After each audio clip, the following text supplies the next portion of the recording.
Mario Dumont, le seul atlas dont vous avez besoin. Isabelle, t'as consulté des mycologues?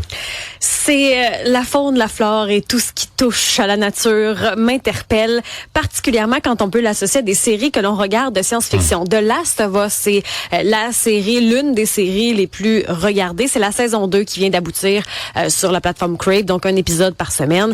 Ou si vous n'avez pas suivi, là, c'est basé sur un jeu vidéo. L'action se passe 20 ans après une pandémie qui a décimé la plupart des humains sur la Terre. C'est une infection fongique, donc et un c'est champignon. Ça, The Last of Us, c'est les derniers survivants. C'est ça. Puis c'est un champignon, finalement, qui a contaminé tout le monde. Donc, quand le champignon te contamine, tu te transformes en zombie. Puis tu zombifies les autres. Bon, ça, c'est le bout science-fiction. J'entends qu'on ne deviendra pas des zombies demain matin. Mais le dit champignon, est-ce qu'il se peut, lui? Est-ce qu'on en a?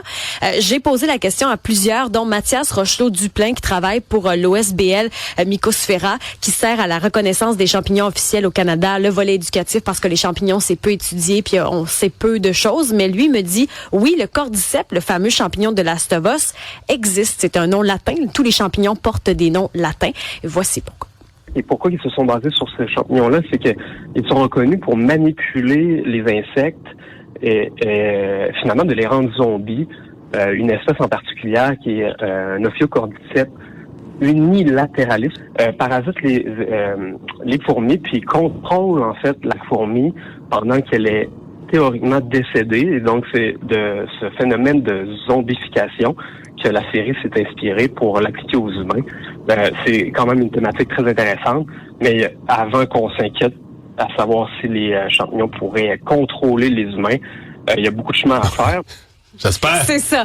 Mais je disais, mais justement, dans la série, c'est les fourmis, parce que ça existe déjà, des fourmis qui se zombifient. Est-ce qu'un jour, ça se pourrait que ces insectes-là, qui parfois se font zombifier, est-ce que ça pourrait se transmettre à l'humain un jour? Les champignons ont beaucoup de mal à infecter les mammifères parce qu'on a le sang chaud. Le fait d'avoir le sang chaud nous protège contre des infections fongiques. Vous verrez que la plupart des infections proviennent plutôt d'infections issues des virus ou des bactéries. Et donc, le fait que on soit résistant aux maladies fongiques, ça nous a donné un avantage évolutif. C'est pour ça qu'aujourd'hui, les mammifères peuplent la Terre. Et autrefois, c'était les dinosaures, donc les reptiles. Mais il y a des champignons qui sont capables d'atteindre les mammifères. Et on en a des preuves sur le territoire du Québec qui est tristement célèbre parce que les chauves-souris, par exemple, sont décimées par un champignon. Il y a des rainettes en milieu tropical, des petites grenouilles, entre guillemets, qui sont décimées par des champignons. C'est des animaux qui ont le sang froid. Mais dis-moi pas qu'il va falloir commencer à avoir peur des champignons aussi. Non, mais attends, les champignons, là, parce que c'est toujours une fine ligne. C'est ça qui est intéressant dans l'univers des champignons, c'est que c'est à la fois des super-héros et à la fois des espèces qui peuvent nous tuer, mais c'est surtout bénéfique, le champignon. Là, on en parle de façon négative à cause de la série, mais le cordyceps en soi, le champignon qui existe pour vrai, a plein de bienfaits. Je suis moi-même cultivateur de cordyceps. C'est comestible et oui, ça a une grande portée médicale. C'est un des champignons pour la médecine qui est le plus étudié au monde. Les Chinois sont en avance sur le sujet. C'est un champignon à réel potentiel biomédical pour des propriétés anticancérigènes. Par exemple, ce n'est que l'une de ses propriétés. C'est fou parce que le champignon, c'est comme le lien entre tout, entre la faune, la flore et nous. C'est les champignons c'est avec Yvan Perrault que j'ai parlé hier, le président du cercle des mycologues de la Naudière et de la Mauricie. Il disait, tu sais, les champignons, c'est celui qui nettoie la forêt. Là. S'il y avait pas les champignons, on arriverait, puis il y a plein de déchets qui seraient là.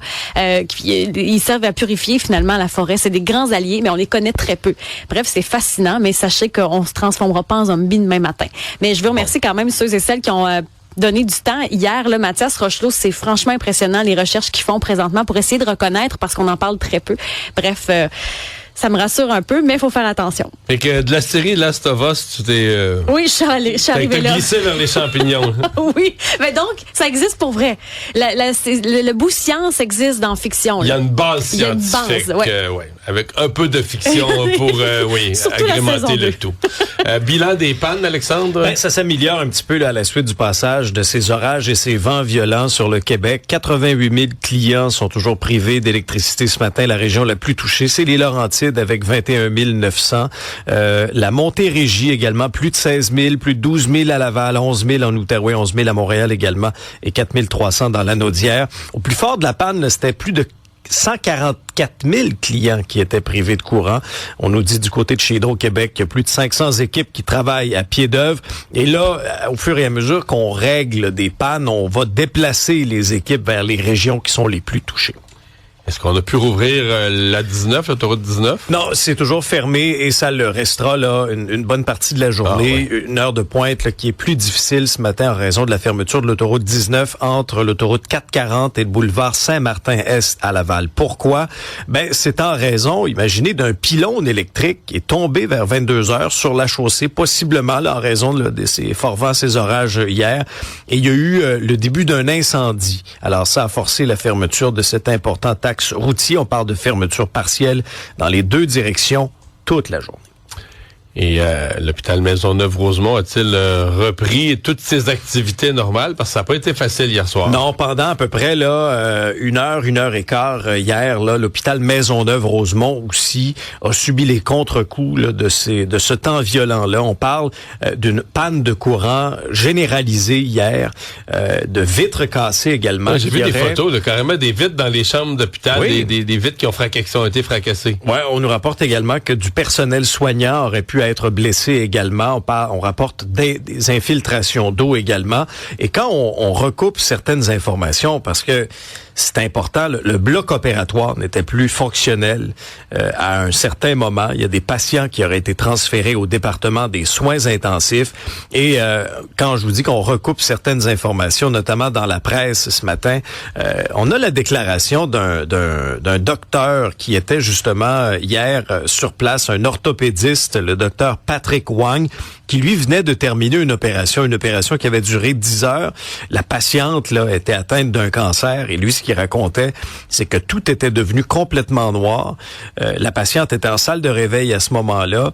Et là, lui, ce qu'il disait, c'est qu'une chance qu'il avait terminé, parce que si c'était arrivé pendant un moment critique de l'opération, ça aurait pu mettre en danger là, carrément la vie de cette patiente-là. On nous dit qu'aux alentours de 21h45, le courant est revenu. C'est qu'au départ, le gros problème, c'est que les génératrices n'ont pas pu être démarrées.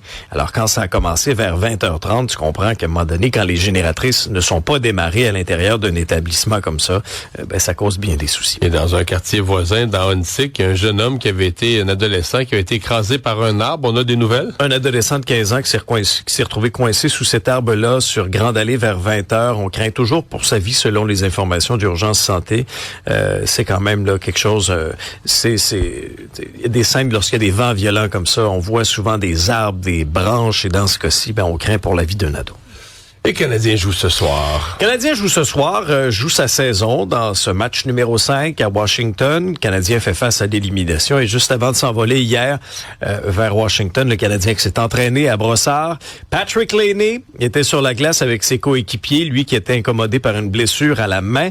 Par contre, Alexandre Carrier, lui, était absent de l'entraînement. On sait qu'il a été bardassé par Alexander Ovechkin, notamment, et Tom Wilson en fin de match. Il va accompagner l'équipe à Washington, mais est-ce qu'il va jouer? Ça, c'est l'autre question. Je fais entendre d'ailleurs Martin Saint-Louis. Lorsque les journalistes lui ont demandé hier, est-ce qu'il était ciblé carrément par les joueurs des Caps? Je sais pas s'il était ciblé, mais c'est sûr quand il amène leur forecheck, ça dérange pas c'est qui. Le gars qui touche à la puck qui est ciblé. Fait que c'est une équipe qui forecheck hard, puis on savait que ça s'en venait. Puis je trouve qu'on est quand même capable de faire les premières actions, qu'on cette pression-là. Des fois, c'est la troisième action qui nous fait mal. On a battu la pression, mais on n'est pas capable d'exécuter l'autre bord de la pression. Ouais, la troisième action, je comprends, étant la relance de l'attaque, là, une fois que t'as subi la pression. Mais on va surveiller ça ce soir, 19h.